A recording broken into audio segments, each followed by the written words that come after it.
This is a difficult episode for me to do today, but it's an important episode. Many of you are familiar with the disappearance of Gerry Largay, trail name Inchworm. In 2013, Gerry went missing near Stratton, Maine on her thru hike of the Appalachian Trail. After one of Maine's most extensive searches in their history, she wasn't found. In fact, it wasn't until more than 2 years later that a couple of surveyors found her remains.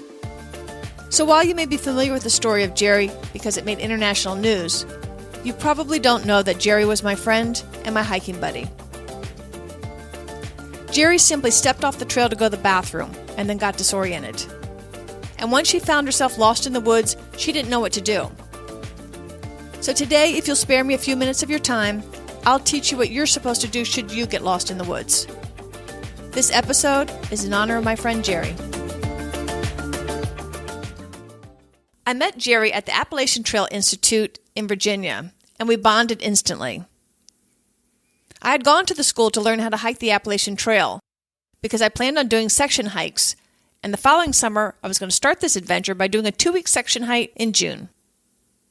Gerry and I clicked instantly and became fast friends, and after the end of the school, she asked if she and her girlfriend Jane could join me the following summer since they were planning on doing a thru hike and they wanted to get a little bit of experience first. Before I said yes, I really wanted to do a practice hike just to make sure we're compatible hiking buddies. And so we did a test hike up in the Smokies, and this just further cemented our relationship. Gerry is about the warmest, kindest, and most loving person I've ever met, and I know people always say that about people that have passed, but this really is the truth. Gerry was a remarkable woman. So it was a no-brainer for me to say yes, I'd love to have them join me on my section hike from Damascus, Virginia to Hot Springs, North Carolina the following spring. That trip was life-changing for me. I learned that all I really need in life fits on my back. And so my fancy new house that I just spent 2 years remodeling into my dream house, it lost lots of its appeal. Gerry and Jane also found the trip life-changing, and they decided for sure that after our adventure, they're definitely going to thru hike the following year. Their plan was to do a flip-flop. They were going to start at Harper's Ferry and head north to Katahdin, and then return back to Harper's, and then head south to Georgia. This way they could take their time and not be under the gun with the time pressures of the winter closing in on Katahdin.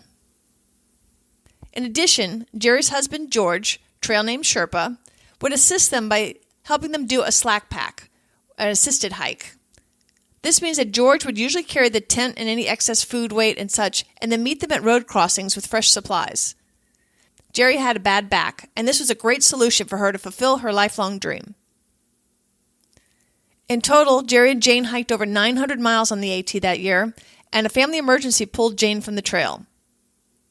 By this time, Gerry was very comfortable hiking on the AT and decided to continue on alone. Although you're really not often alone on the AT because it's gotten really crowded since the movies A Walk in the Wood and Wild came out a few years back. On the Appalachian Trail, they have periodic shelters or little lean-tos that hikers can sleep in overnight if they'd like to. And on the day that Gerry went missing, she left that shelter alone. Later that morning, she stepped off the trail to go to the bathroom and got disoriented. And then, what was probably her fatal error, she panicked, and she raced further and further from the trail. Unfortunately, Gerry did not know what to do. So what I'm going to go through now is the things that rangers and other woods experts tell us that this is what we should do if we find ourselves in the same situation. I'm also going to do, in addition to what to do if you get lost, how to prevent yourself from getting lost, and some final thoughts. If you find that you're lost, remember the acronym STOP, S-T-O-P. So you want to first try the STOP method. S, stay put and stay calm. For a few minutes, give yourself time to catch your breath and avoid getting further afield. Take some deep breaths and calm yourself down and try to relax your mind. If you wander further in panic like Gerry did, it's only going to be harder for you to find your way back and for searchers to find you. An exception is if you find yourself in a dangerous area, then move to safer ground and then stay put and think. T, think. Now that you got your breathing under control, think back on where you just were. Try to recall what the trail looked like. Was it straight or did you make some turns? Do you remember any streams, any standout features like a rock or something? What direction were you heading in? North, south, east, or west? Did you come to any decision points like a fork in the road that you might have gotten off course then? So first we stayed put, now we've thought, and now it's time to O, observe. Can you figure out which way is north? Assess your food and water situation. How long is it going to last? You can go without water for about 3 days. Food, you can go as much as 3 weeks or more. Are you able to see footprints that you can follow them backwards? Are there any landmarks that you can see from where you are? Are there any clues that might help you find your way back from where you came? How long has it been since you know for certain you were on the right path? If you have a cell phone, see if your map app can give you an idea of which way you need to go.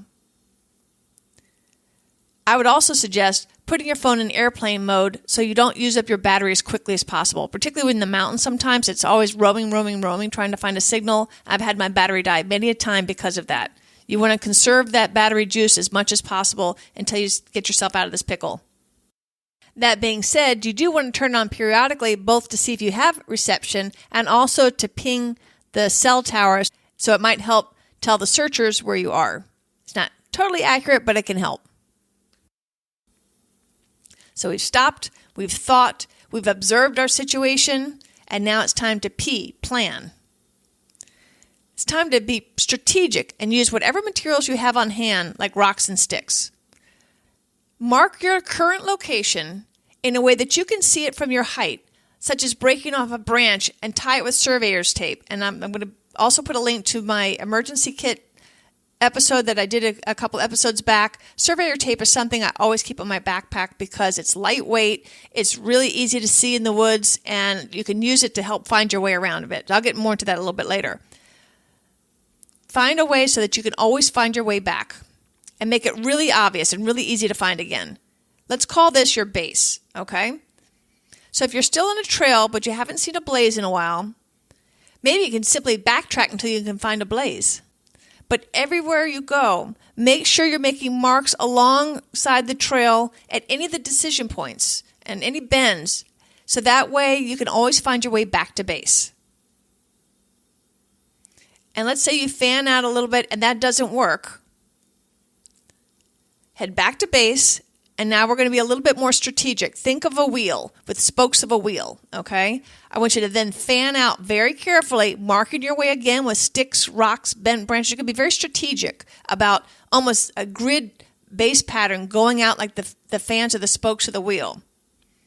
Going from base outwards and looking for something, looking for the trail, looking for an indication of where you should be.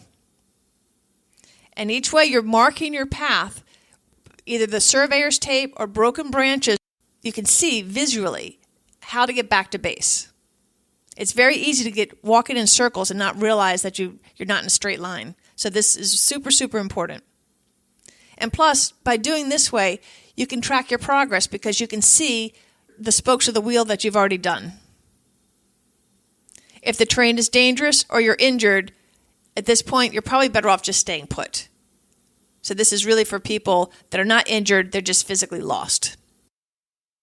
So to recap, stop, we're going to S, stay, T, think, O, observe, and P, plan. But what if that doesn't work? So if the stop method doesn't work for you, now you've got to do some more thinking. Are you in a place that you're easy to be seen? Do you have access to water? You're trying to figure out, should you stay put, which is often usually the best thing to do if you say, okay, if you've done everything you can in your immediate surroundings and you can't find your way back to the trail, generally speaking, it's easier for the searchers to find you if you just stay put. However, like in the case of Gerry, she was so far off the mark of where they would even be looking at that time that didn't help her. So we're going to get into some of those other options in just a bit. But assess the situation. Do you think you're better off staying put where you are? Particularly if you're injured, that's probably going to be a better choice. Or do you need to seek a place with water? Because remember, you can only go a few days without water. So that's really important. And you're also going to need to make a shelter if it looks like you're going to have to spend the night. So assuming that, okay, you've decided, I need to move to a better location. This is not the right place for me to stay. Then now let's look at a couple other options. 1. Stop and listen and whistle. You should always carry a whistle anyway. Every once in a while, stop to see if you can hear any signs of people like traffic, church bells, a river. Once I found the clanging of a quarry, and that helped me get back to the road. This is going to give you some more clues. Blow your whistle every 10 to 15 minutes. 3 sharp blasts of your whistles is a universal sign of distress. Hopefully somebody will hear you and call out to you. 2. Follow the river.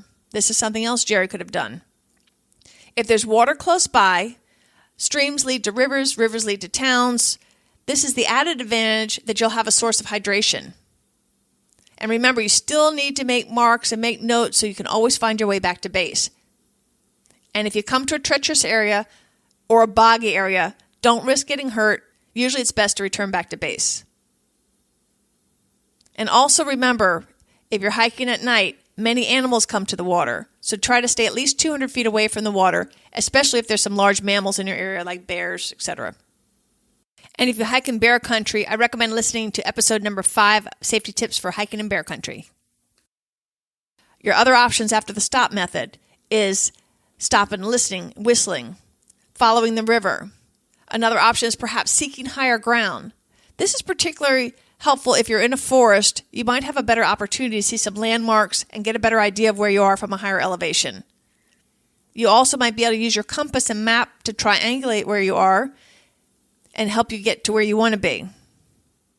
Triangulation is a method where you use your map and your compass to get an idea of where you are when you're lost. It's a little complicated to try to describe that via this podcast. So what I'll do is I'll make sure I put plenty of video information on the website at adventuretravelshowpodcast.com to teach you all the back skills, compass skills, and woodcraft skills that you need if you find yourself in this kind of a situation. In addition to being better able to triangulate and to determine your position, being up high might give you the opportunity to get cell service again, which is another benefit.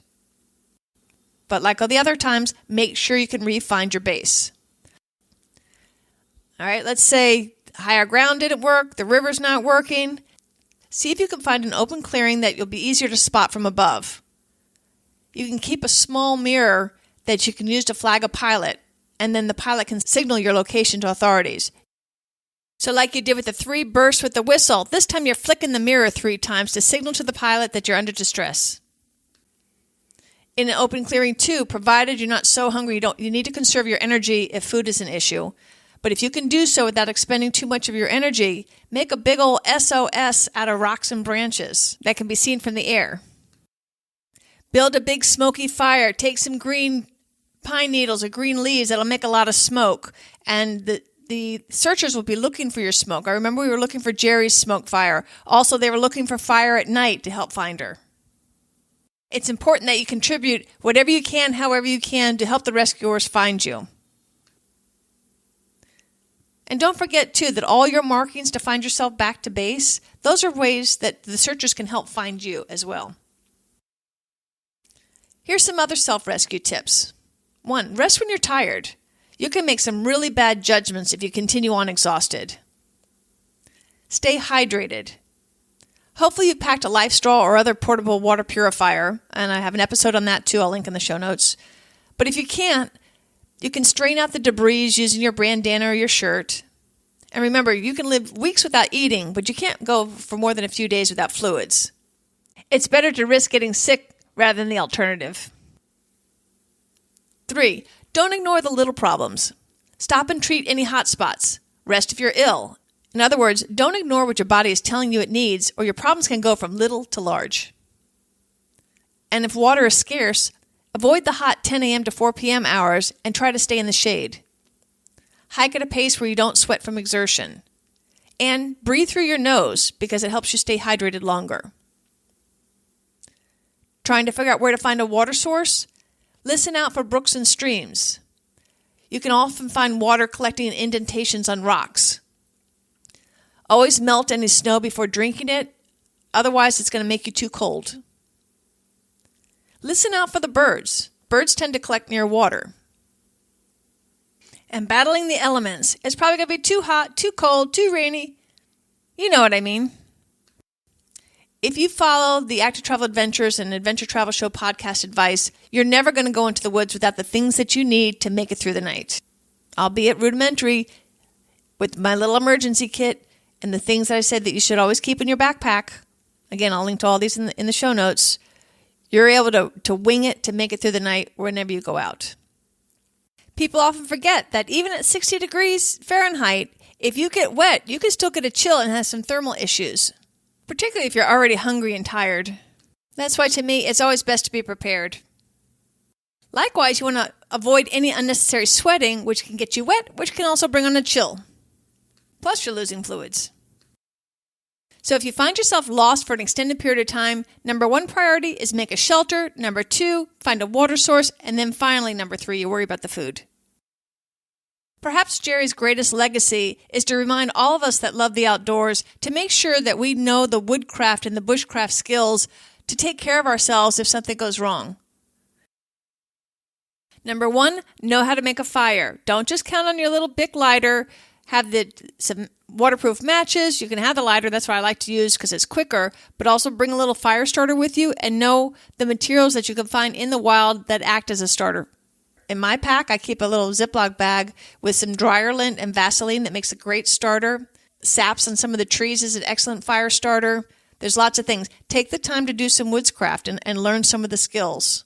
And don't just practice in your backyard. Practice while you're out in the woods. Make a game out of learning how to do all these skills while using the resources that you find out in the woods. Likewise, learn how to build an emergency shelter. It could be as simple as taking a large branch, putting it in the crotch of another tree that's maybe 4 feet high, and then taking other branches and forming a little tent around the side of it, multiple branches going down each side of the spine, and then stuffing all those cracks and crevices with leaves and pine straw and other smaller branches, and you can make a pretty nice little shelter and a bed out of pine mat and leaves. So how do we avoid getting lost in the first place? 1, before you set out, review your path and make mental notes of the direction you're supposed to be heading in and what landmarks you're supposed to be passing. Make a particular note of any forks in the trail and which direction you take when you intersect with other paths. It's nice if you have a mental, visual, bird's eye view of what you're going to be doing that day because the brain picks up on all sorts of signals. I remember once when I was living in LA and I was driving to go see a client that I'd see once a month, and I'm just rolling along on the road, and all of a sudden my brain realized, even though I wasn't even paying any attention, hey, every time I used to go in the future, the sun was hitting me in a certain direction, and this time it's not. And so my brain picked up that I was going in the wrong direction because the sun wasn't hitting me like normal, even though I was totally clueless. And sure enough, I'd missed a turn or missed an exit, and I had looped around, and I was heading the wrong direction. So if your brain picks on something with your bird's eye view, it might help trigger, say, hey, I should have seen something here by now, just to kind of clue you in that, hey, you might have missed a turn. So have a mental note of what you're going to be doing that day. Then next, make sure you tell someone where you're going, when you expect to be back, and when they should sound some kind of alarm. This could save your life or a lot of aggravation.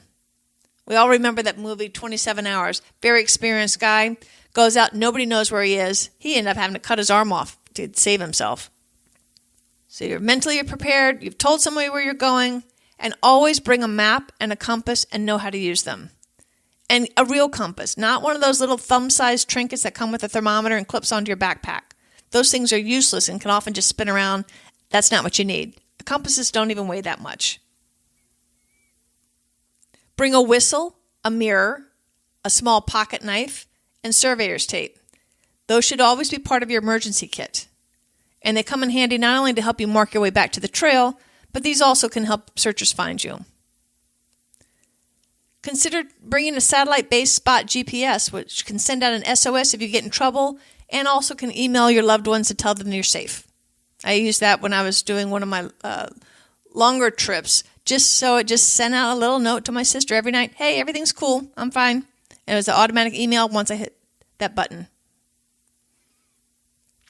Every time you come to a decision point on the trail, especially if it's not clearly blazed, make a mark in the soil or stones or somehow to indicate which direction you took and from where. So let's say I come to a fork in the road, like a little Y. I'll take a stick and I'll make just a little marking that goes from where I am on the trail in the direction that I'm going in. So that way if I backtrack, I can see what I did. Make this a habit so it becomes automatic. You're not hurting the soil. It washes away with the next rain or footprint. I'm carrying my hiking stick anyway. It's nothing to make a little swish in the soil. Because I always do this, I can always find my way back to my starting point. And also, at every decision point, take a moment to turn around and look to see what that juncture looks like from that perspective. It usually looks completely different, and you want your brain to help you out here. Your brain will register this from this new vantage point too. So if you find yourself backtracking, you say, I remember this intersection. And periodically take out your map and review your progress to make sure it jives with the map. While I don't recommend using technology as your main source of information, I much prefer a paper map to, say, using an online map or using your phone for a map. It sure doesn't hurt to input the map and the trail that you're supposed to be on. There's all sorts of tremendous maps out there. Usually you can get the app for free, but you got to pay for the actual map. But to me, it's worth it, particularly if you're going to be going in a really rugged place that it might be easy to get lost. Even working offline, it will show you where you are relative to the trail to help you get back to where you need to go. But again, you can't count on that because you could drop your phone in the creek and break it, or the battery dies. And if you want to carry extra batteries or a charger, it's heavy. So these are all considerations. But it's a great idea, like I said, to consider using some of these apps as a backup, not as your main source of information, but as a backup in case things go awry. I also like and recommend creating habits, such as if you have to go to the bathroom, only go on the right side of the trail. So you always know which direction you need to head to when you get back to the trail. If you say sometimes you go on the right, sometimes you go on the left. If you're tired or you're not paying attention, you may forget which way you exited the trail from. If you don't want to do that, if you have hiking sticks, you can point them in the direction you're supposed to be going in. I know that this has helped me lots of times because I'll often hike 8 or 10 hours, and by the end of the day, you're tired and you're not necessarily thinking clearly. So if you create habits that's just automatic, you don't even have to think about it anymore. You know when you get back on the trail, you head right because that's the direction you go in. If you want to learn more about Gerry, her story, and some advice on woodscraft in general, Dee Dauphiné has just released a book, When You Find My Body. The title comes from a journal Gerry kept that included this letter to whomever should discover her remains and asked them to please reach out to her family to let them know what happened to her. I sure hope you never get lost in the woods, but if you do, I hope that you found some of today's tips helpful, and also I encourage you to go to the website adventuretravelshowpodcast.com/lost, and there you will find more information. You can download the PDF. You'll see the videos that'll teach you how to do some of the skills we talked about today. I think it's super, super important to always be protected on the back end for when things go wrong. Be sure to share this episode with your outdoor friends. You could help save their life. In this episode, I haven't gone into detail about how to build an emergency shelter or how to test plants to see if they're edible or poisonous, but there are ways, and I'll be happy to cover them if these are the kinds of topics that you'd like to learn about. If you do, reach out to me. You can write me at kit@activetraveladventures.com, hit the website and the contact button there. I'd love to hear from you on what you think of the new show and what topics you'd like to see me cover. And be sure to check out the Active Travel Adventures podcast. Right now, I'm covering my epic adventure in New Zealand in a multi-part series, so be sure to check that out at wherever you listen to podcasts or at activetraveladventures.com. I hope you learned a lot from today's show. I know from doing the research, I picked up quite a few new tricks. And I'm definitely going to practice my woodcraft so that way, if I find myself lost in the woods, I'll have the confidence and clarity of mind to know what to do. So hopefully I can self-rescue, but if not, I'll know the strategies I need to do in order to help the rescuers find me. Thanks for listening. Until next time, this is Kit Parks. Adventure on, but make sure you adventure on safely. I miss you, Gerry.